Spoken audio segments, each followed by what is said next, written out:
السلام علیکم ناظرین، پروگرام گراؤنڈ زیرو کے ساتھ میں ہوں مدثر اقبال۔ ایران اور امریکہ کے درمیان طویل کشیدگی، دھمکیوں، حملوں، جوابی حملوں اور جنگی ماحول کے بعد بالآخر ایک اہم پیش رفت سامنے آئی۔ دونوں ممالک کی قیادت نے فوری جنگ بندی اور مستقبل کے لائحہ عمل کے حوالے سے ایک اہم مفاہمتی یادداشت پر دستخط کر لیے ہیں۔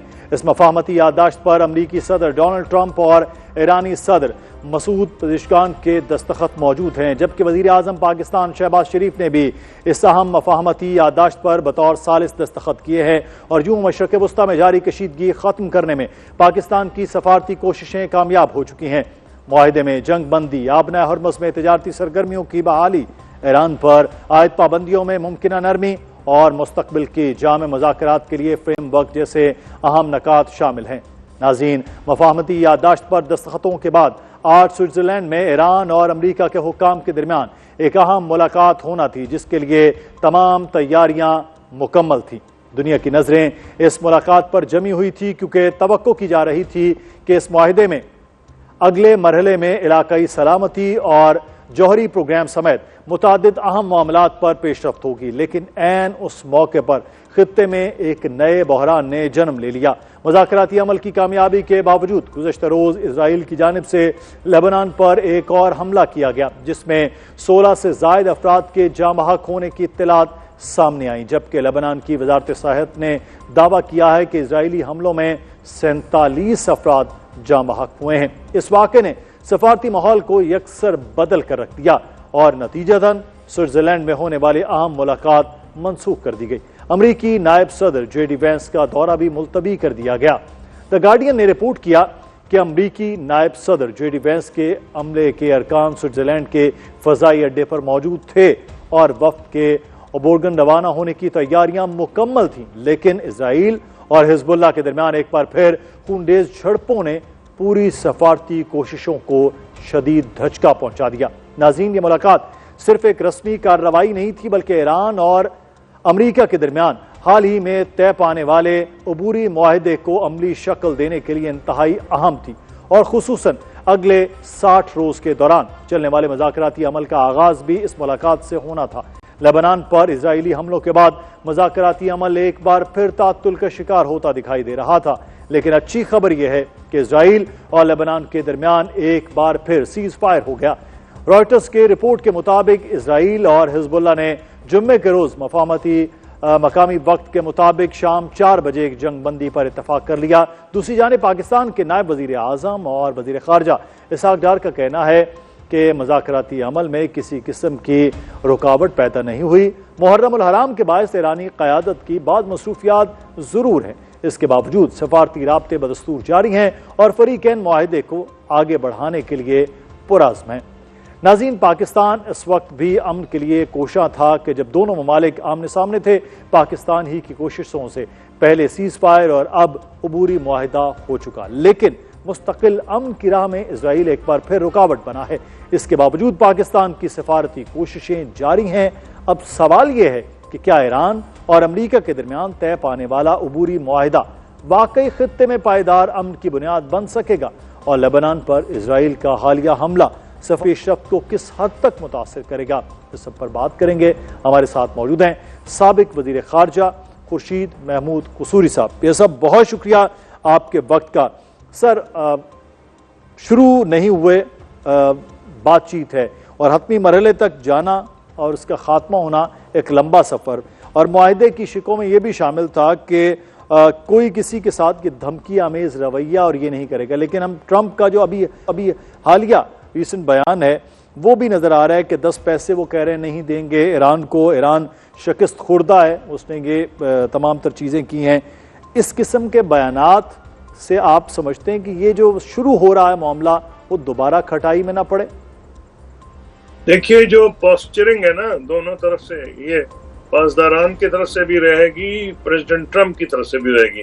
پریزیڈنٹ ٹرمپ تو اپنی عادت سے مجبور ہیں، اب تو بدلنے سے وہ رہے، لیکن وہ ان کے دماغ میں جو منطق ہے کہ ان پہ بڑا زبردست اٹیک ہو رہا ہے، ایک اسرائیلی لابی اور اسرائیل کی حکومت کی طرف سے، اور ان کی اپنی پارٹی میں ریپبلکن رائٹ میں جو ان کے سپورٹرز ہیں وہ خود اٹیک کر رہے ہیں پریزیڈنٹ ٹرمپ کے اوپر. وہ کہہ رہے ہیں کہ یہ جو ان کا معاہدہ ہے یہ اسرائیل کے خلاف ہے، ایران کے حق میں، امریکہ کے مخالف ہے. یہ ان کا دعویٰ ہے. تو وہ جب بات کرتے ہیں تو، اور جس طرح پاسداران بات کرتے ہیں، دونوں اس نظریے سے بات کرتے ہیں کہ ان میں اپنے اس طبقے کو وہ سیٹسفائی کرنے کی کوشش کریں جو اس ایم او یو پہ اعتراض کر رہا ہے، جو اس اسلام آباد ایم او یو پہ اعتراض کر رہا ہے. اور ٹرمپ صاحب جو ہیں وہ گھڑی گھڑی یہ کیا کبھی امریکہ یہ کر دیں گے، ایران کا کبھی وہ کر دیں گے. مقصد وہ یہ امپریشن دینا چاہتے ہیں کہ ہم ہارے نہیں ہیں. لوگ ان کا مذاق اڑا رہے ہیں کہ تم نے تو کہا تھا کہ سرنڈر کرے ایران.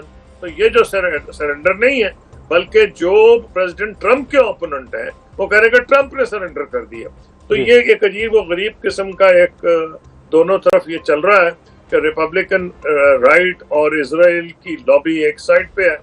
اور اسی طرح سے آپ کو کبھی کبھی ایران کی طرف سے ملتی ہے اور بڑے سخت بیانات آتے ہیں آپ کو ایران کی حکومت کے کچھ عہدیداران کے خلاف. میں نام تو نہیں لینا چاہتا، جہاں انہیں کہا جاتا ہے کہ انہوں نے بہت غلط کیا جو یہ ایگریمنٹ پہ انہوں نے دستخط کیا. لیکن اچھی بات یہ ہے کہ جو رہبر ہیں ان کے سپریم لیڈر جو ہیں انہوں نے یہ کہا ہے کہ میں نے اجازت دے دی ہے کہ یہ بات چیت کر سکتے ہیں.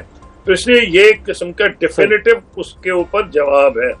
تو میں یہ سمجھتا ہوں کہ یہ تو ٹھیک ہے، مشکلات ہیں، مشکلات رہیں گی. اب سوال یہ ہے کہ جو لوگ یہ چاہتے ہیں کہ جنگ نہ روکے اسرائیل میں، وہ بڑا پلان بہت سمپل سا سمجھنا. 30 سال سے پرائم منسٹر نیتن یاہو کا یہ زندگی کا نصب العین رہا ہے کہ انہوں نے نہیں ہونے دینا ہے.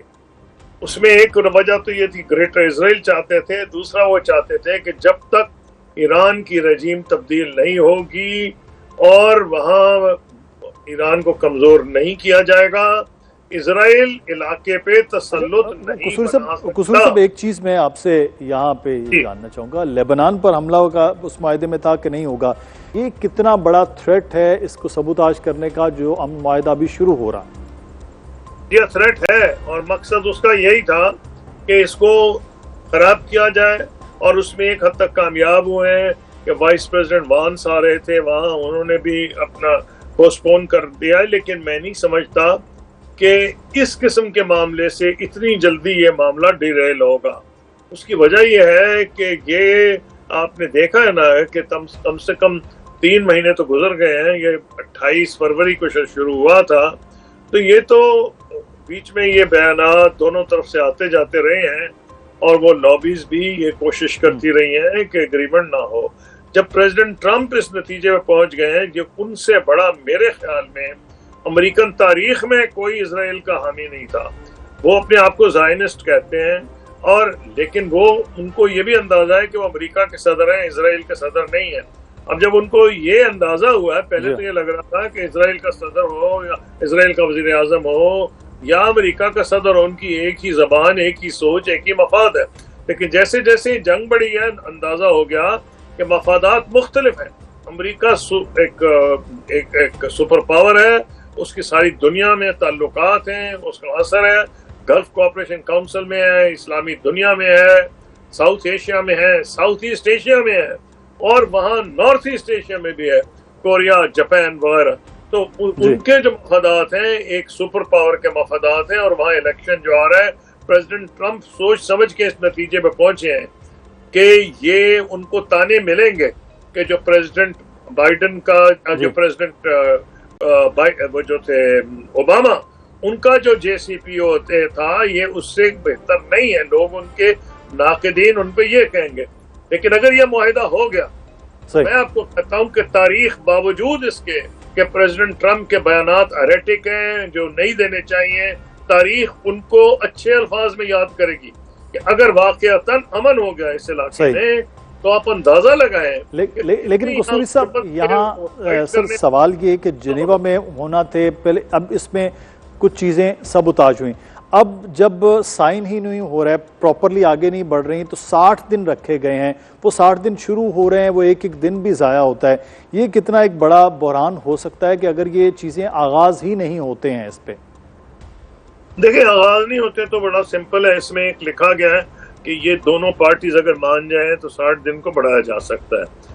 تو میں نہیں سمجھتا کہ اگر دونوں پارٹیز، اور میرا یہ سوچ ہے کہ نہ ایران جنگ چاہتا ہے نہ امریکہ جنگ چاہتا ہے. ایران تو جنگ چاہ ہی نہیں سکتا، ایران کی تباہی مچا دی ہے جتنی وہاں ہوئی ہے، ڈسٹرکشن ہوئی ہے. کیسے ہو سکتا ہے کہ ایران جو ہے وہ جنگ کرنا چاہتا؟ ہاں ایران گھٹنے نہیں ٹیکنا چاہتا، امریکہ بھی کچھ نہیں حاصل کر سکے گا مزید جنگ کر کے، کیونکہ اس نے پہلے نہیں حاصل کیا. اب کیا کرے گا؟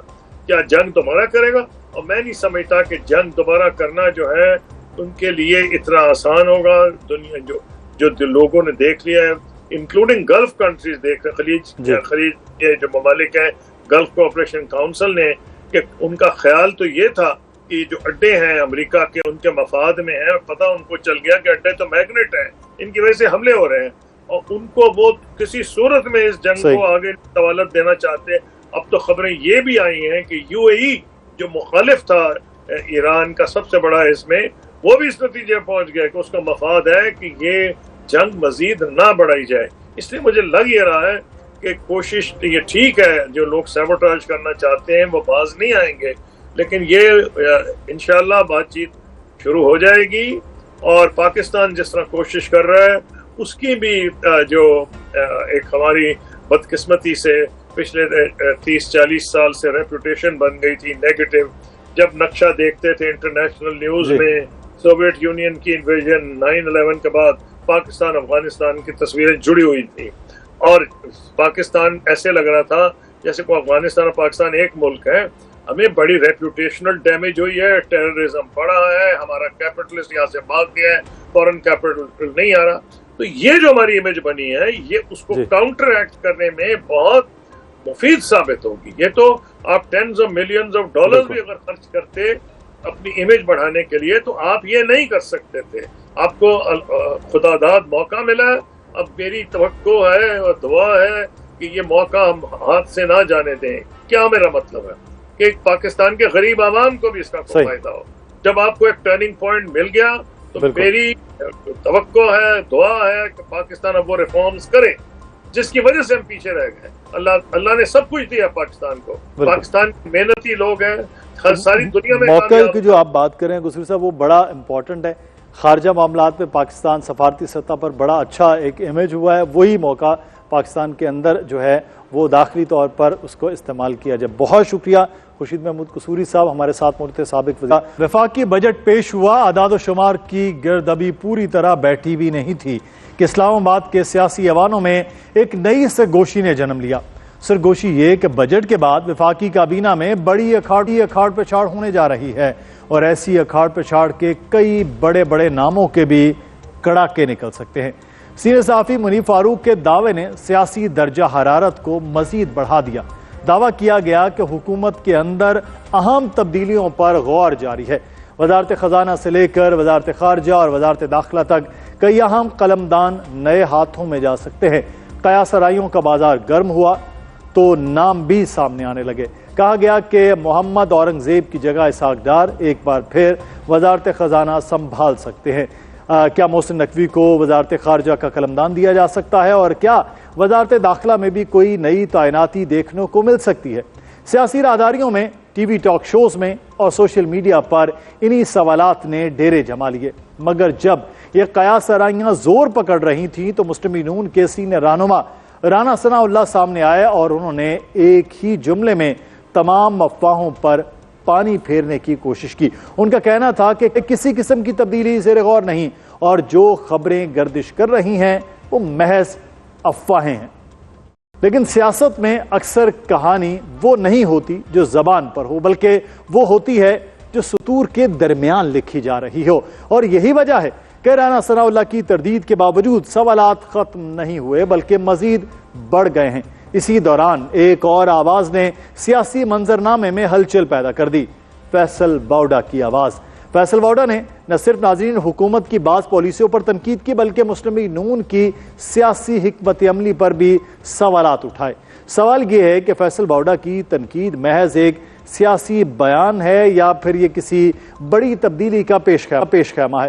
کیا یہ محض اتفاق ہے کہ جب کابینہ میں رد و بدل کی افواہیں گردش کر رہی ہیں عین اس وقت حکومت کے ایک اتحادی اور باخبر سمجھے جانے والے سیاستدان کی جانب سے ایسی تنقید سامنے آتی ہے، یا پھر سیاسی بساط پر کوئی نئی چال چلنے کی تیاری ہو رہی ہے؟ ناظرین، اگر واقعی کابینہ میں کوئی تبدیلی نہیں ہو رہی تو پھر اقتدار کے ایوانوں میں یہ افواہیں جنم کیوں لے رہی ہیں؟ اور اگر سب کچھ معمول کے مطابق ہے تو سیاسی حلقوں میں یہ بے چینی کا یہ تاثر کیوں موجود ہے؟ یہ وہ سوالات ہیں جن کے جواب آنے والے دنوں میں شاید خود سیاسی واقعات ہی دے دے، لیکن فی الحال اسلام آباد کی فضا میں افواہیں، تردیدوں، قیاسرائیوں اور سیاسی اشاروں کا ایسا امتزاج موجود ہے جس نے بحث کے بعد کی سیاست کو بجٹ کے بعد کی سیاست کو بجٹ سے زیادہ دلچسپ بنا دیا ہے۔ تو کیا واقعی سب کچھ معمول کے مطابق ہے یا پھر سیاسی پردے کے پیچھے کوئی نیا منظرنامہ ترتیب دیا جا رہا ہے؟ آج کے پروگرام میں انہی سوالات کا جائزہ لیں گے۔ ہمارے ساتھ موجود ہیں سینئر تجزیہ کار اینکر پرسن منیب فاروق صاحب۔ بہت شکریہ منیب صاحب آپ کے وقت کا۔ کابینہ کی تبدیلی کے حوالے سے کہا گیا کہ بڑے کراکے نکلنے کی خبریں دی تھیں آپ نے، لیکن آپ کی خبر کی انڈورسمنٹ میں بہت سے لوگوں نے کہا کہ وزیر خارجہ بھی تبدیل ہو سکتے ہیں، وزیر داخلہ کی بھی تبدیلی ہو سکتی ہے، کچھ وزارتیں ضم بھی ہو سکتی ہیں، لیکن رانا ثناء اللہ نے ان تمام تر خبروں کی تردید کی۔ کیا اب بھی آپ سمجھتے ہیں کہ وزراء کے کڑاکے نکلیں گے؟ بہت شکریہ مدثر صاحب۔ دیکھیے دو تین چیزیں ہیں۔ ایک تو یہ کہ جو میں نے بنیادی طور پر خبر دی تھی کہ کابینہ میں تبدیلیاں ہو سکتی ہیں اور یہ بات ضرور انڈر ڈسکشن ہے، لیکن جو بھی ہوگا وہ وزیر اعظم کی مشاورت اور مرضی سے ہوگا۔ دوسری چیز یہ ہے کہ یہ تو بعد میں جیسے ہم کہتے ہیں گڑیاں اڑائی جاتی ہیں، کائٹ فلائنگ ہوتی ہے جی کہ وزیر خارجہ تبدیل ہو رہے ہیں، وزیر خارجہ کی جگہ محسن نقوی صاحب آ رہے ہیں، یہ میں سمجھتا ہوں کائٹ فلائنگ ہے، ایسا تو کچھ بھی نہیں ہو رہا۔ ہاں یہ بات ضرور ہے کہ وزیر اعظم کی ٹیم کے اندر کچھ نئے چہرے آپ کو نظر آ سکتے ہیں، کچھ لوگوں کا رول بدل سکتا ہے، کچھ وزارتوں کو جن کا کام شاید اتنا زیادہ نہیں سمجھا جاتا ان کے بارے میں کچھ بنیادی فیصلے لیے جا سکتے ہیں، کچھ نئے پلیئرز آ سکتے ہیں، کچھ پلیئرز کو بینچ پہ بٹھایا جا سکتا ہے، کچھ لوگوں کو بحیثیت ایڈوائزر بھی حکومت کے اندر شامل کیا جا سکتا ہے، کچھ چیزوں کو مختلف طریقے سے دیکھا جا سکتا ہے۔ لیکن یہ بعد میں جو شروع ہو گیا کہ محسن نقوی صاحب، دیکھیے محسن نقوی صاحب آلدو بہت کیپیبل ہے اور محسن نقوی صاحب ایک سے زیادہ وزارتیں بھی سنبھال سکتے ہیں اور عہدے بھی سنبھال سکتے ہیں، لیکن محسن نقوی صاحب جہاں کام کر رہے ہیں وہ پاکستان کی اسٹیبلشمنٹ کے بلو آئیڈ بوائے ہیں، وہ پرائم منسٹر صاحب کے ساتھ بھی ان کا بڑا پرانا دیرینہ تعلق ہے، صرف حکومتی تعلق نہیں ہے، اور محسن نقوی صاحب جہاں موجود ہیں وہ اپنی جگہ کام کریں گے، وہ اپنی دوسری پوزیشن جو پی سی بی کی ہے وہ بھی سنبھالیں گے۔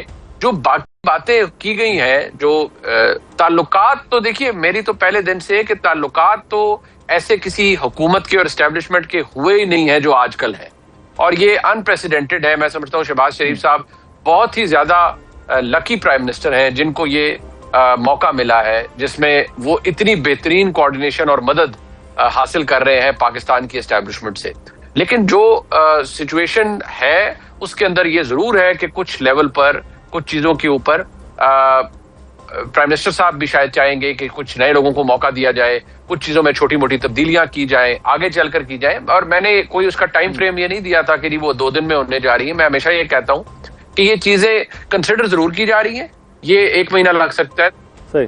اچھا، لیکن منیب صاحب ابھی دیکھیں آپ تعلقات کی بات کر رہے ہیں، بہت مثالی ہے، بڑے زبردست ہیں، تو پھر کیا لاجک ہے کہ تعلقات بھی اچھے ہیں تو پھر وزارتوں میں تبدیلی کیوں ہو رہی ہے؟ کیا اس کی لاجک ہے؟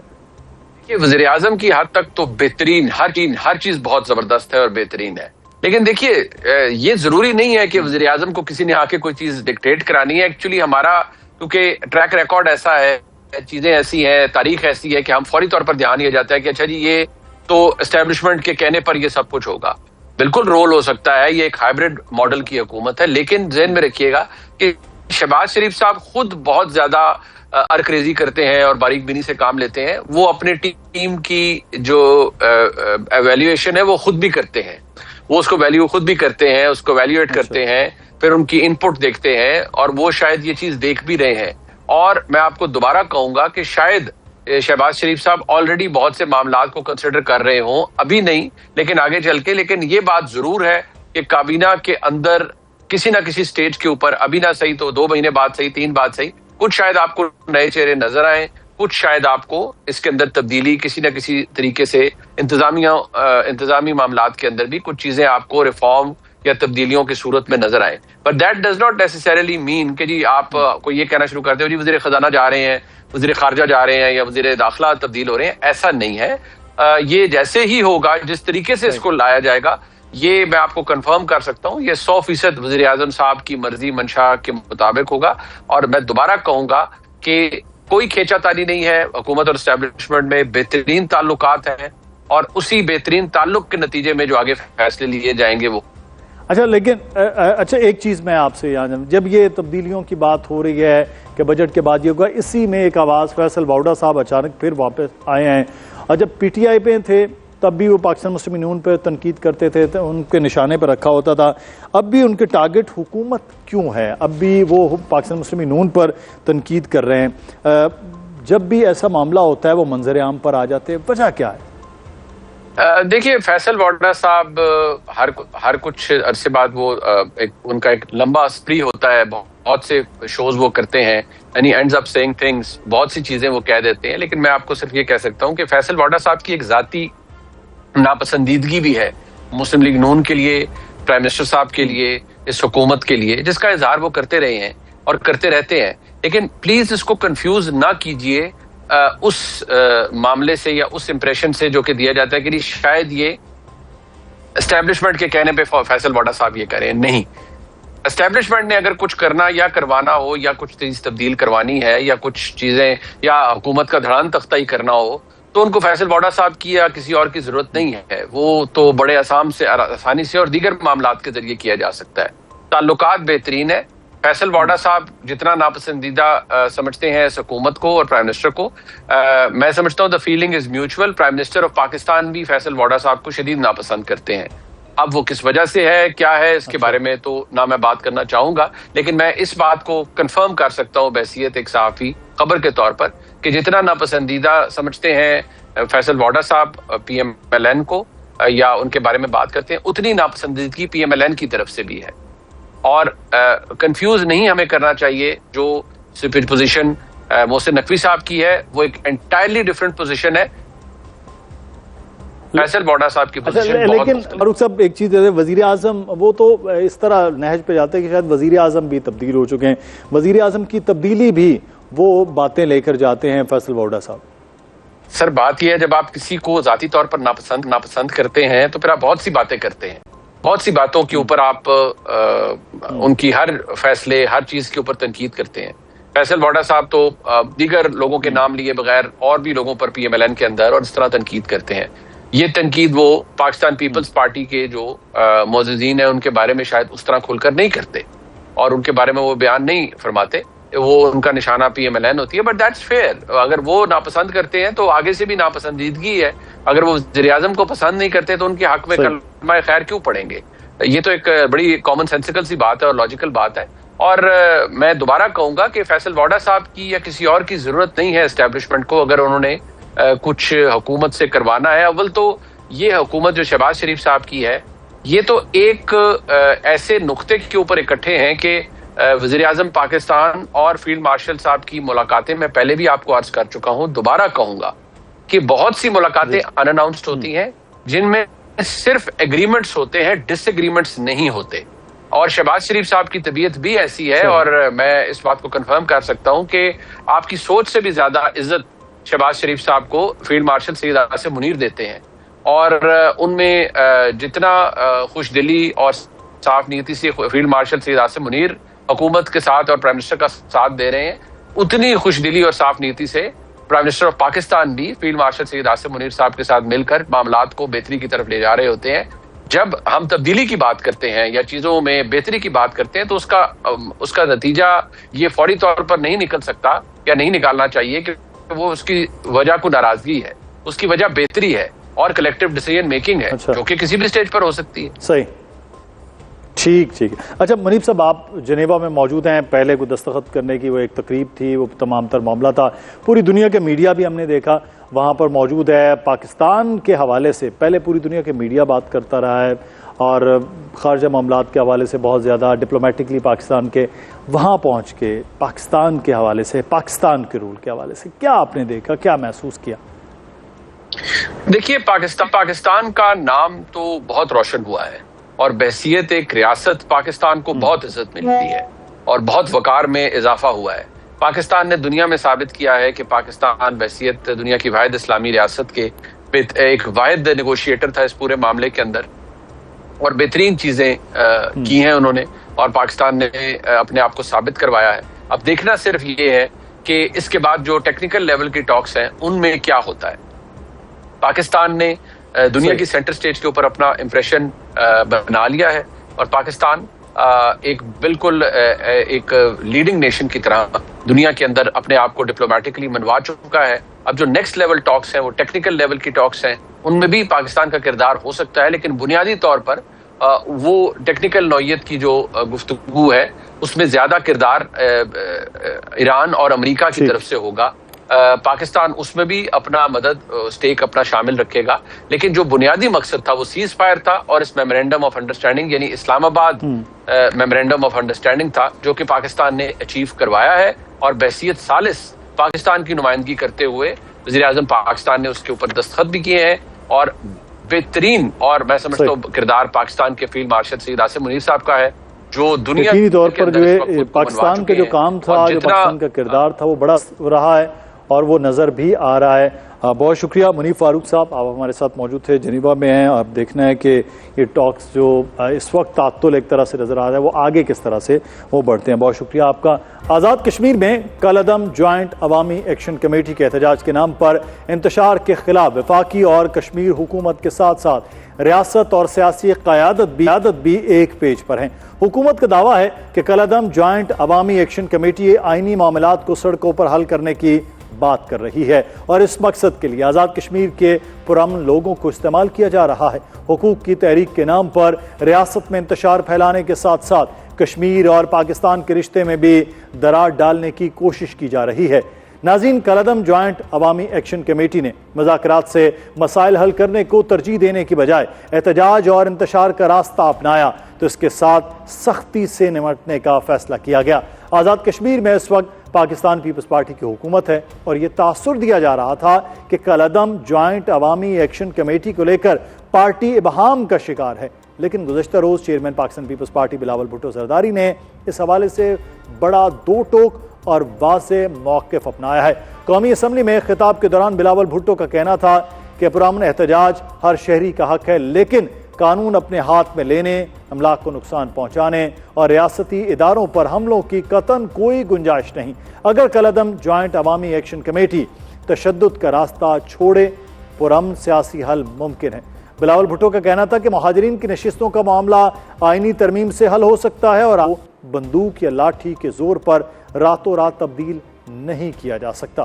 جرم کیا ہے، جنہوں نے قانون اپنے ہاتھ میں لیا ہے ان کے خلاف تو ایکشن ہونا پڑے گا. اس سے بہتر کہ ہمیں سب زبردستی اب وہاں پہنچ کے وہ ایکشن کروانا ہو، اس سے بہتر یہ ہوگا کہ اس سے پہلے جو احتجاج کرنے والے ہیں وہ خود اپنے آپ کو ان افراد سے دور کرے، الگ کرے جو انتہا پسندی کا سیاست کر رہے ہیں، جنہوں نے قانون اپنے ہاتھ میں لیا ہے. بلاول بھٹو زرداری کے بڑے واضح اور دو ٹوک انداز میں آئینی معاملات کو آئینی طریقے سے حل کرنے کی بات کی، جس کے بعد کالعدم جوائنٹ عوامی ایکشن کمیٹی کے حوالے سے پاکستان پیپلز پارٹی کا موقف واضح ہو گیا. اب دیکھنا یہ ہے کہ اس معاملے پر آزاد کشمیر میں پاکستان پیپلز پارٹی کی حکومت کی کیا پالیسی ہوگی.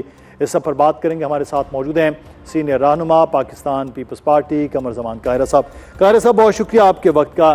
Chairman Pakistan Peoples Party Bilawal Bhutto Zardari نے جوائنٹ عوامی ایکشن کمیٹی کے سیاسی طرز عمل کے حوالے سے کہا کہ اگر وہ سیاسی طرز عمل اپنائے گی اور مہاجرین نشستوں اور دیگر معاملات کے حوالے سے وہ بات ہو سکتی ہے. موقف انہوں نے واضح کیا، لیکن کیونکہ کشمیر میں آپ کی حکومت بھی ہے، کیا پالیسی ہوگی، ان کے موقف کے حوالے سے کیا وضاحت کریں گے آپ؟ کہ پہلی بات تو یہ ہے کہ چیئرمین صاحب نے اس بات کی وضاحت کر دی. مزید وضاحت کی تو ضرورت نہیں، اس سے اور کیا لفظ استعمال کیا جائے